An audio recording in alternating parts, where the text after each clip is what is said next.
नाज़रीन, हिज़्बुल्लाह की जानिब से हाईली सोफिस्टिकेटेड अटैक्स लॉन्च किए गए हैं जिसमें तमाम टारगेट्स पहली बार निशाना बने हैं और ये तमाम इजराइल की अस्करी पावर के जो नंबर 1 कैटेगरी के टारगेट्स हैं उनको हिज़्बुल्लाह की जानिब से निशाना बनाया गया है, जिसमें तिल अवीव के अंदर 2 बहुत बड़ी बेसेस हैं, इनको पहली बार अटैक किया गया है।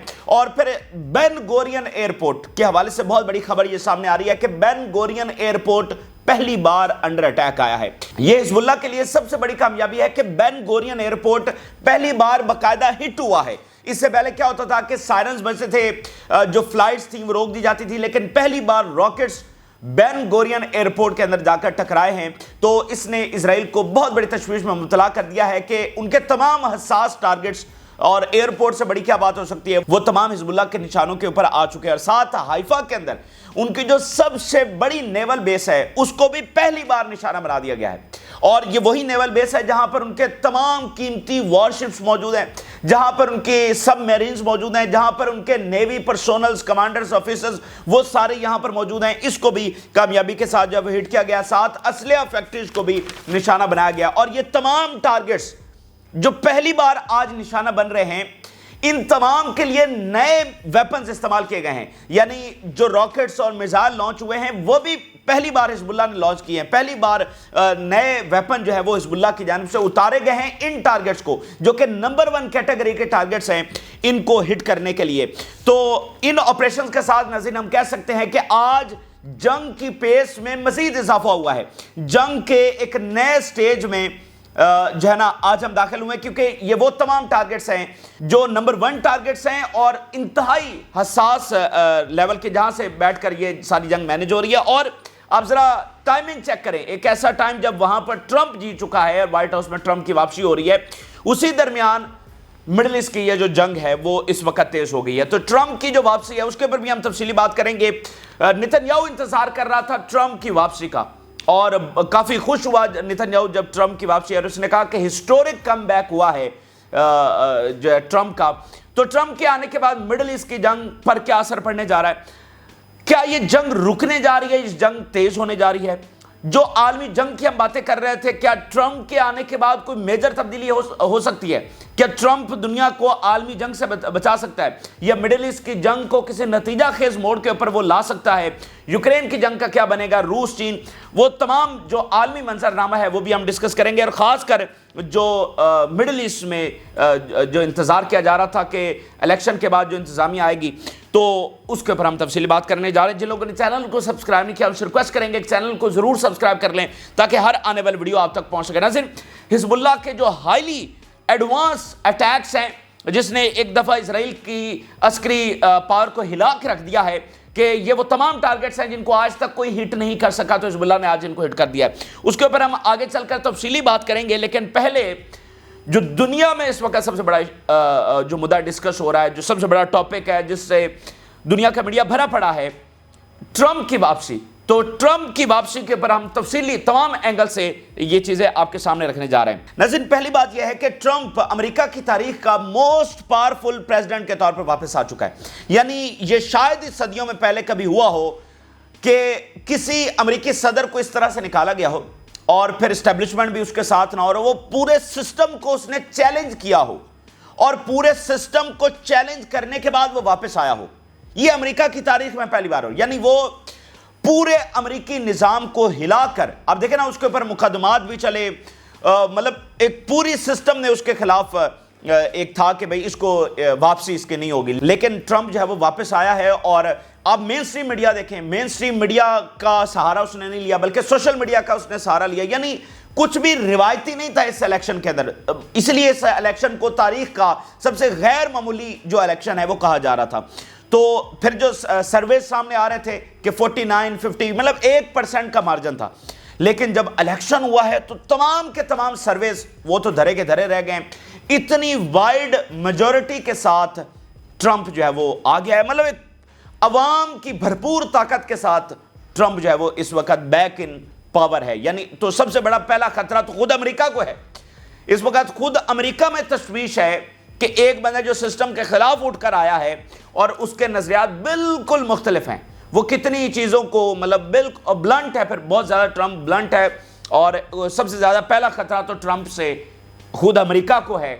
बहुत सारे आर्टिकल्स भी अब इसमें लिखे जा रहे हैं कि वो last nail in the coffin साबित हो सकता है ट्रंप। तो सबसे पहले तो अमेरिका डरा हुआ है, यानी अमेरिकी सिस्टम डरा हुआ है कि भाई ट्रंप के आने के बाद क्या होगा। अब बात करते हैं कि फिर अगर अमेरिका डरा हुआ है तो दुनिया भी जाहिर बात है इस वक्त सोच रही है कि भाई ट्रंप के आने के बाद क्या होने जा रहा है। क्योंकि जो ट्रंप का पिछला दौर था, एक तो उसने चाइना के साथ जो ट्रेड वॉर है वो शुरू की, फिर आज जो हम मिडिल ईस्ट की जंग देख रहे हैं इसका सारा जिम्मेदार खुद ट्रंप है। जो यरूशलेम को इसने दारुल हुकूमत बनाया, ये वहां से फलस्तीनियों में एक पैदा हुआ कि भाई अब तो फिर हम खत्म होने जा रहे हैं, तो अब हमें एक फाइनल जंग लड़ना होगी। तो इसका सारा जिम्मेदार भी खुद ट्रंप है। गो के उसके दौर में कोई जंगें नहीं शुरू हुई, लेकिन जंगों की बुनियाद उसने वहां पर जो है रखी। अच्छा, तो पहली बात नाज़रीन ये है कि बाइडन को सबसे पहले आप देखें कि बाइडन तारीख के कूड़ादान में इस वक्त जा चुका है। बाइडन और ब्लिंकन, अब मुझे बताइए कि क्या लेगेसी इस वक्त ये लेकर जाएंगे, कितनी इबरतनाक शिकस्त इनको यहां पर देखना पड़ी है। पहले बाइडन आप देखें कि रेस से बाहर हुआ, अब फिर उसकी जो पार्टी है और उसकी जो कैंडिडेट है, उसकी जो वाइस प्रेसिडेंट है, अब कितनी इबरतनाक शिकस्त के साथ वो बाहर हुई है। तो आप ऋषि सुनाक के इलेक्शन से जरा शुरुआत करें, यानी जिस जिस मगरब के बड़े लीडर ने सपोर्ट किया है गाजा में इजराइल के जुल्म को, वो तारीख के कूड़ादान के अंदर गया। ऋषि सुनाक को इबरतनाक शिकस्त वहां पर हुई। अब बाइडन का इलेक्शन हुआ है तो यहां पर देख लें, वहां मैक्रोन ने इलेक्शन करवाने की कोशिश की तो गवर्नमेंट बदल गई वहां पर, ठीक है। वो सदारती तो उसका टेन्योर भी बाकी है, लेकिन गवर्नमेंट वहां पर बदल गई, ठीक है।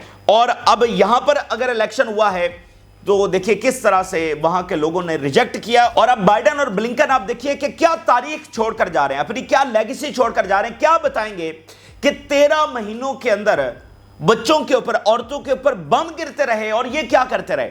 ब्लिंकन ने कितने ही नाकाम दौरे वहां पर किए और कितनी झूठ इन्होंने बोले। आज सीजफायर, ईद से पहले सीजफायर हुआ, ये जनाब रमजान से पहले सीजफायर, कितने झूठ, कितने वादे इन्होंने अरबों के साथ किए। यानी ये तारीख की सबसे जो है ना वर्स अमेरिकी इंतजामिया थी, जिसकी कोई पॉलिसी नहीं थी। देखिए, एक होता है ना कि अच्छी पॉलिसी है या बुरी पॉलिसी है। वो इसराइल के साथ खड़े हैं तो चलो हमास को प्रेशराइज कर लें या अरबों को प्रेशराइज कर लें या बाकी, मतलब किसी नतीजा खेज ये जुल्म तो रोके ना, ये जुल्म तो रोके, मतलब कोई पॉलिसी तो हो कि किसी नतीजे के ऊपर मामला पहुंचा है। यहां तो कोई पॉलिसी नहीं थी। कौन अमेरिका चला रहा है कुछ पता ही नहीं है। आप एट द एंड देखिए, किसी ने ब्लिंकन से मिलना गवारा नहीं किया, ठीक है। और किसी ने आखिरी दिनों में आप देखें किसकी बाइडन के साथ कॉल के ऊपर बात हुई, किस अरब हुक्मरान की, किसी की भी नहीं हुई। तो इंतहाई वर्ष ये इंतजामिया थी जो कि इस वक्त तारीख के कूड़ादान में जा चुकी है और तमाम लीडरान का यह असर। और आप जरा अगर ट्रंप की अगर हम बात करें ना, कि अगर हम कहें कि ट्रंप भी तो प्रो इसराइल है, ट्रंप बिल्कुल प्रो इसराइल है और वहां वेस्ट का हर लीडर ही प्रो इसराइल है, लेकिन यह बात ध्यान में रखें कि ट्रंप को जो वोट पड़ा है वो बाइडन की पॉलिसीज ओवर गाजा, उसके वो वोट उसको पड़ा है। यानी जो भी जंगें होती हैं उसका मलबा तो वहां की गवर्नमेंट के ऊपर आता है ना, तो यहां उसका सारा मलबा बाइडन के ऊपर है। बेशक ट्रंप भी प्रो इसराइल है, लेकिन ट्रंप तो बराह रास्त इस जंग का जिम्मेदार नहीं है, वो तो बाइडन है ना, बाइडन के हाथ में इख्तियार है। तो बाइडन की पॉलिसीज का गुस्सा उन्होंने अपोजिशन उम्मीदवार को वोट देकर निकाला है। अब ये अजब इत्तेफाक है कि वहां पर जो अपोजिशन उम्मीदवार है वो भी प्रो इसराइल है, लेकिन ये अलग सिनेरियो है। तो उनके पास क्या ऑप्शन बढ़ जाता है कि अमेरिकन जो घर में बैठ जाएं, वो वोट ना दे, तो वोट तो करना है।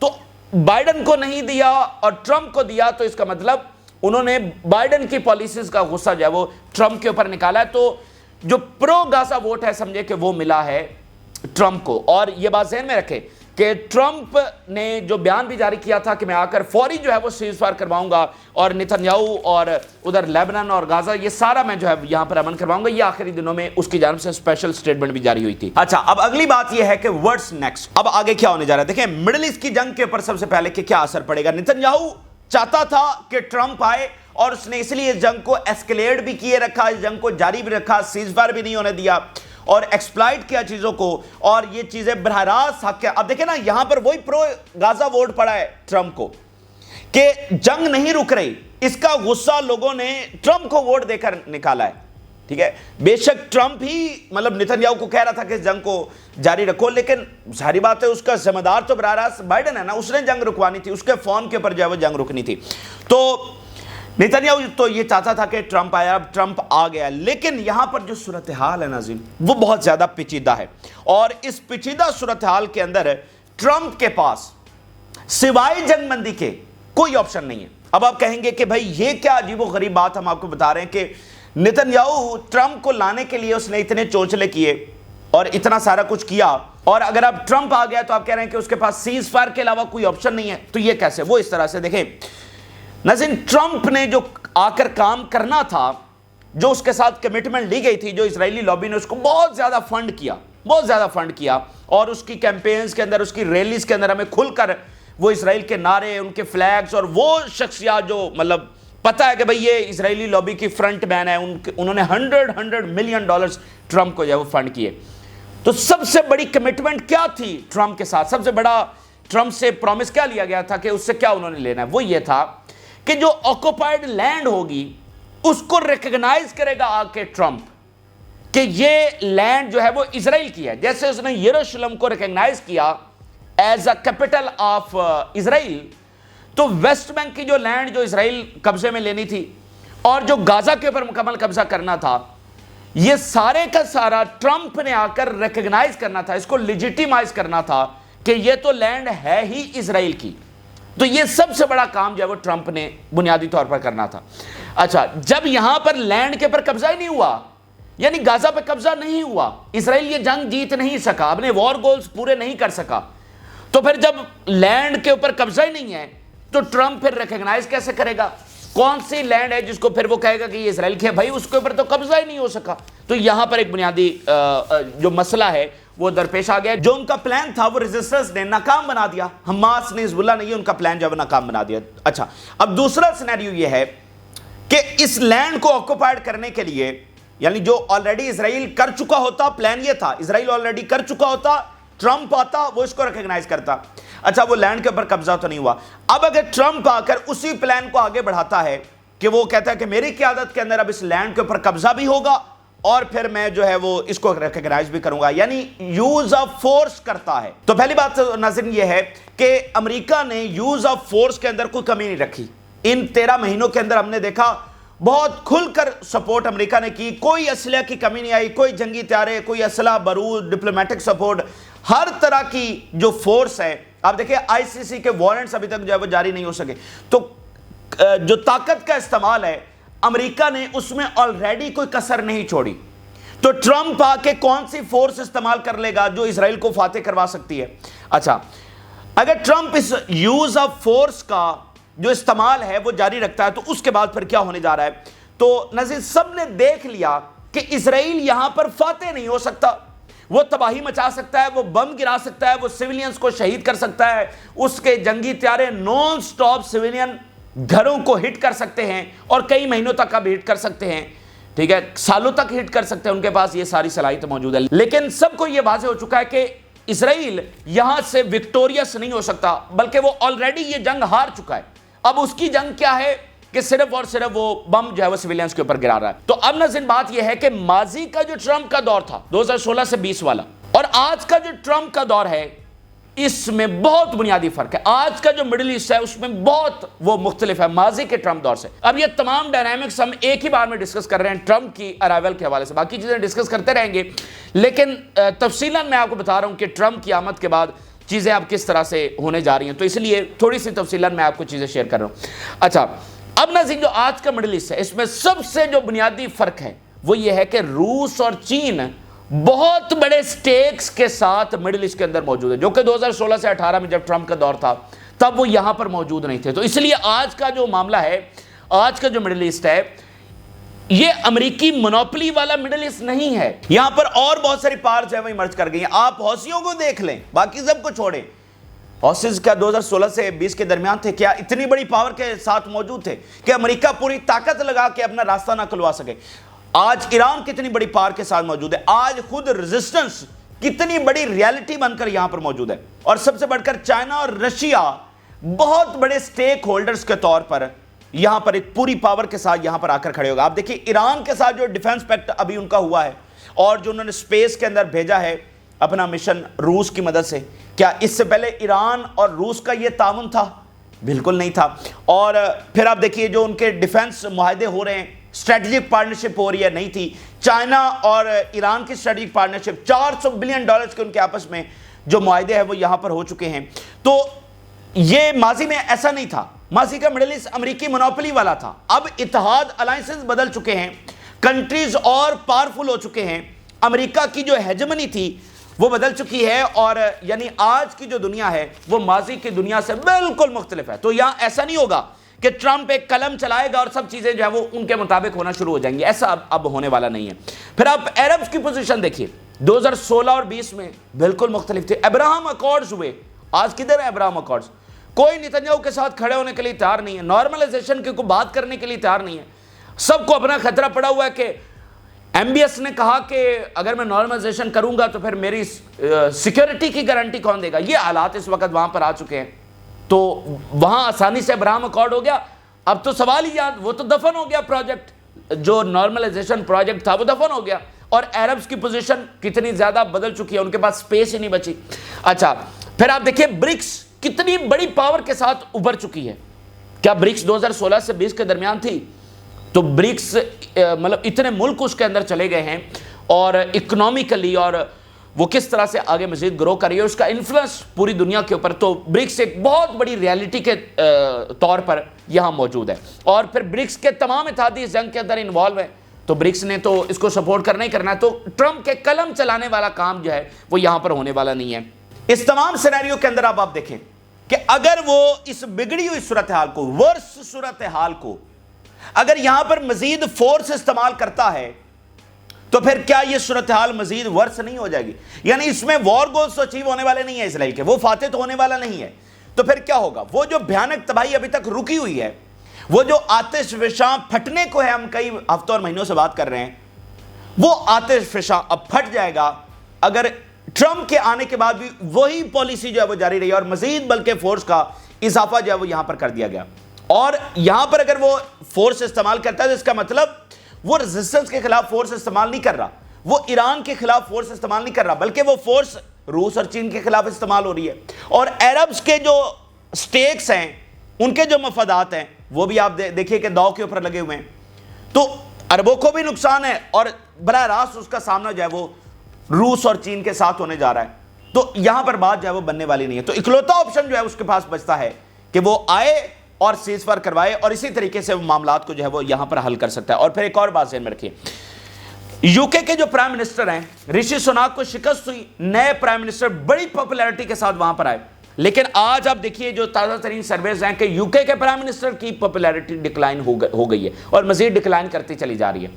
تو جس نے بھی غزہ میں ظلم کو سپورٹ کیا وہ تاریخ کے کوڑا دان کے اندر گیا, اور جو نیا لیڈر آیا اگر اس نے بھی وہی پرانی پالیسیز جاری رکھی تو اس کا حشر بھی پرانے جیسا ہونے والا ہے. تو یہاں پر یہ بات ذہن میں رکھیں کہ اگر ٹرمپ نے وہی بائیڈن والی پالیسیز جاری رکھی, جو کہ مجھے تو پورا یقین ہے کہ وہ رکھے گا, یعنی وہ مطلب ان جنگوں کو روک نہیں سکے گا, جو میرے ذاتی اوپینین ہے, لیکن اگر وہ اس کو اسی طرح سے جاری رکھتا ہے تو پھر اس کی پاپولیرٹی وہاں پر ڈکلائن ہوگی. اور جو امریکی سسٹم اندر سے ہل گیا ہے, جو امریکہ میں اکنامک کرائسس, امیگریشن کا اتنا بڑا, مطلب امریکن نے تبدیلی کے لیے ٹرمپ کو ووٹ دیا ہے, اور ٹرمپ کہتا ہے کہ وہ اینٹی وار لیڈر کے طور پر آیا ہے, وہ اینٹی وار بیانیاں لے کر آیا ہے. اگر وہی کچھ ہو رہا ہوگا جو بائیڈن کے دور میں ہو رہا ہے تو پھر امریکہ کے اندر کیا ہونے جا رہا ہے. ٹرمپ یعنی اس کو افورڈ نہیں کر سکتا, ٹرمپ وہ کرائسس بڑھے گا, اس نے اکانومی کو آ کر ٹھیک کرنا ہے. تو اکانومی جنگوں میں تو ٹھیک ہونے والے نہیں ہے, ان کا $5.6 ٹریلین تک ان کا ڈیفیسٹ جو ہے وہ پہنچ چکا ہے.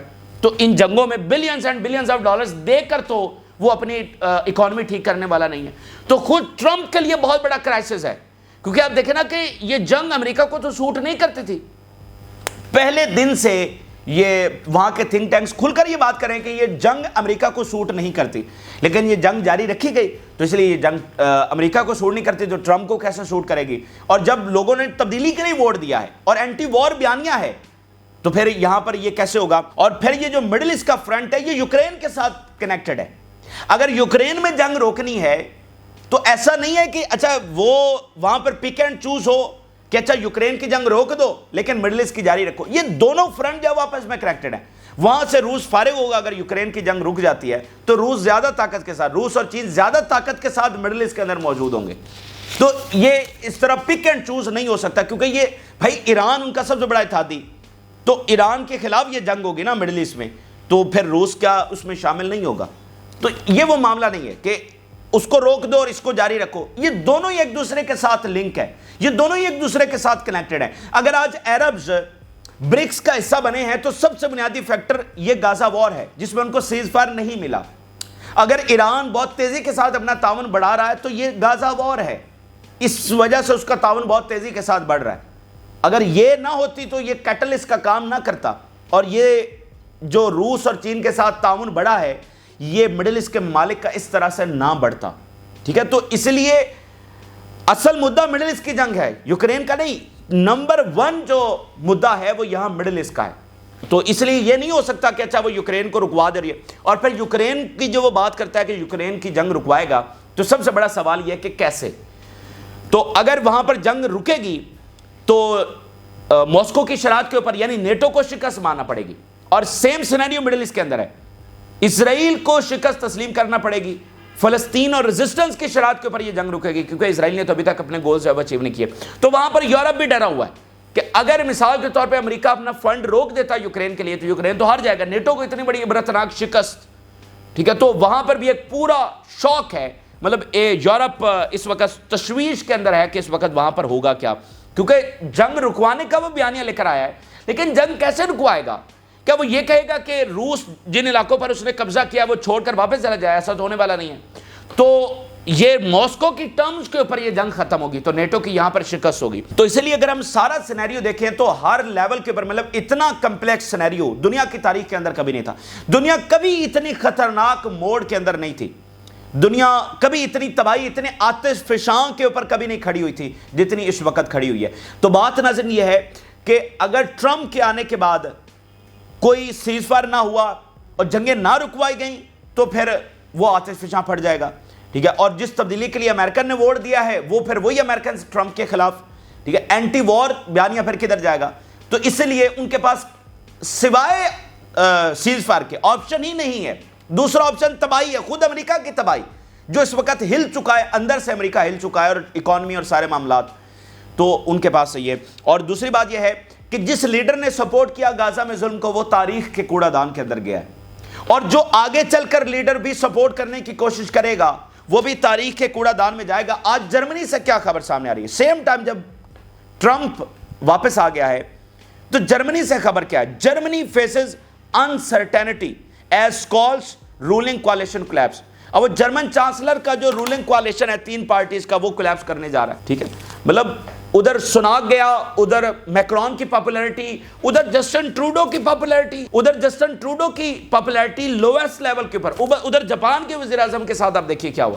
جاپان میں تو ایسا کبھی ہوتا ہی نہیں ہے، مطلب اتنی انسرٹینٹی وہاں پر ہو گئی۔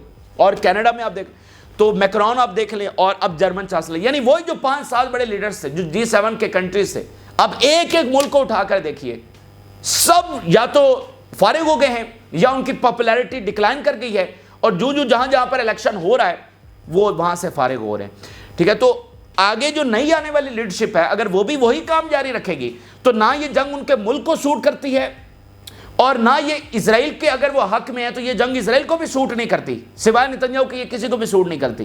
تو اس لیے ان کو سوچنا ہوگا اور سیز فائر کے جو آپشن ہے اس کے اوپر جانا ہوگا، وگرنہ پھر وہ تباہی آئے گی کہ جس کی ہم کئی مہینوں سے پہلے بھی بات کر رہے ہیں۔ تو یہ ٹرمپ کے حوالے سے ہم نے کچھ تفصیلی چیزیں آپ کے سامنے رکھی ہیں، تمام ڈائنامکس کو ہم نے جو یہاں پر ڈسکس کیا، مزید اس کے اوپر فردر ڈسکس کرتے رہیں گے۔ اگلے 5-10 دنوں کے اندر صورتحال مزید کلیئر ہوگی، جب ادھر سے بیانات جاری ہوں گے، ٹرمپ کیا پوزیشن لیتا ہے، کیا معاملہ، تو مزید اگلے 5-7 دنوں میں صورتحال کلیئر ہو جائے گی۔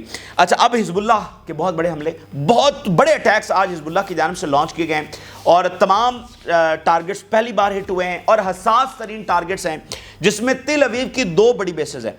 ایک تزرفین بیس ہے ناظرین، اس کو پہلی بار نشانہ بنایا گیا اور اس کے لیے نئے جو ویپن ہیں وہ استعمال ہوئے ہیں، اور یہ ملٹیپل فتح 110 یہ فائر کیے گئے ہیں ایٹ دا تزفرین ملٹری بیس، اور یہ this is a huge base in the south east of Tel Aviv, اور جو اسرائیل کا سب سے بڑا بین گورین ایئرپورٹ ہے وہ بھی اسی بیس کے ساتھ ہے، اور پہلی بار बेन गोरियन एयरपोर्ट इसी हमले के दरमियान निशाना बनाया, यानी तज़फरीन को उन्होंने निशाना बनाया और यहां से एक रॉकेट जाता हुआ जो पार्किंग एरिया है बेन गोरियन का, वहां पर जाकर हिट हुआ है। वहां पर कार को जाकर बरह रास्त रॉकेट हिट हुआ है, यानी बेन गोरियन एयरपोर्ट की टेरिटरी के अंदर पहला रॉकेट है जो वहां पर गिरा है। तो यह बहुत बड़ा धक्का, एक तिल अवीव की सबसे बड़ी बेस, दूसरा बेन गोरियन एयरपोर्ट, और साथ गुस्दन के अंदर भी सायरन्स बजे जब ये सारा अटैक वहां पर हो रहा था। तो इजराइल में शदीद तशवीश है। तो जमीनी हकायक ये हैं, अब ट्रंप आ गया जी और नेतन्याहू इंतजार कर रहे हैं ट्रंप, भाई जमीनी हकायक बिल्कुल मुख्तलिफ हैं। तो ट्रंप आ जाए या उससे भी कोई अगला वेरिएंट वहां पर आ जाए, वो इस जमीनी हकायक को बदल नहीं सकता, क्योंकि अमेरिकी मिलिट्री मशीनरी तो वही है जो ऑलरेडी इस्तेमाल हो रही है। अब ट्रंप क्या कोई नई मिलिट्री मशीनरी लेकर आएगा? अच्छा, इसके अलावा ये एक ट्रेनिंग कैंप भी है। तज़फरीन जो बेस है, ये ट्रेनिंग कैंप है of the military schools and the military spokes person units, और ये लेबनान बॉर्डर से 130 किलोमीटर के फासले के ऊपर, यानी बहुत लॉन्ग रेंज के अंदर ये अटैक किया गया। फिर हिजबुल्लाह मिसाइल स्ट्राइक तिल Aviv area, ravage troops near border. दूसरी जो बेस है वो बिलो कैंप है, बिलो कैंप, और यहां पर 55th रिजर्व ब्रिगेड है, और फिर 98th पैरा ट्रूप जो डिवीजन है वो भी यहीं पर मुकीम है, यानी उनकी हाउसिंग यहां पर है। इंतहाई हसास तरीन बेस, जहां पर उनके फौजियों की हाउसिंग है, उसको कामयाबी के साथ जो निशाना बनाया गया। और लॉन्च स्वैम ऑफ ड्रोन्स, ये वन वे ड्रोन्स है for the first time since confrontation on October 7, dealing precise hits to the intended targets, यानी कि ड्रोन्स के साथ पहली बार इस बेस को जो है वो हिट किया गया। और फिर जो हाइफा की सबसे बड़ी नेवल बेस है उसको पहली बार हिट किया गया। यहां पर शायद 7 सबमरीन फ्लीट और शायद 3 missile warship fleet as well as other Israeli navy units, उनके वॉरशिप्स यहां पर मौजूद है, उनकी सबमरीन यहां पर, मतलब उनकी अस्करी क़यादत की बैकबोन है ये बेस, नेवल बेस। वॉरशिप जहां पर खड़े हैं, जहां पर सबमरीन्स हैं, जहां पर नेवी यूनिट्स हैं, यानी उनकी हाउसिंग भी है, उस बेस को पहली बार कामयाबी के साथ अटैक किया गया। Hezbollah launch its first ever attack on the base in the round of confrontation, dealing precise hits to the targets in the base। वो कह रहे कामयाबी के साथ हमने जाकर हिट किया, गैर मामूली लेवल के हमले। फिर इसी दरमियान नसीर ने एक फैक्ट्री को निशाना बनाया है जो कि टैंक्स बनाती है।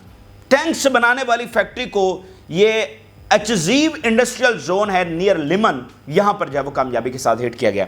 तो ये इस वक्त का ताज़ा तरीन सिनेरियो जो हमने आपके सामने रखा। आपने राय जरूर आगाह करें, जिन लोगों ने चैनल को सब्सक्राइब नहीं किया उनसे रिक्वेस्ट करेंगे कि चैनल को जरूर सब्सक्राइब कर लें ताकि हर आने वाली वीडियो आप तक पहुंच सके।